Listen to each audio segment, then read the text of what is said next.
tawag sa market ngayon yung ano eh. Mas yung natural color niya.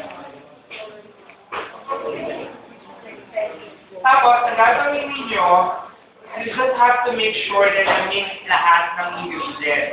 Lahat ng type ng meat na lagyan. Tapos, lagay ninyo siya sa container.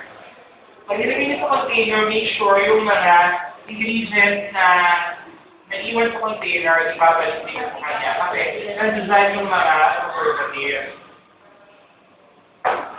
Tapos, nandiyan sa container, i-takpan na ninyo. Kung may canister, pwede mo lang sa canister. Kung wala, pwede sa plastic. Pwede sa ziplock kung may ziplock kayo. Pero, sabi hindi mahal sa ziplock, kaya ordinary canister kung pwede. Now, pag nakagawa na kayo ng ganito, huwag niyo muna siyang i-consume agad. Huwag niyo muna siyang lulutuin. Baka mamaya kahit kayo natikman yung tocino, lutuin niyo agad after. Huwag niyo muna lulutuin. Actually, ito, matagal na ito, pwede na itong tumagal sa ref niyo. Kahit, actually, hindi. Kahit man, tatagal ito, basta for refrigerator. Dahil nilagay tayong preservative, hindi na ito masasira agad.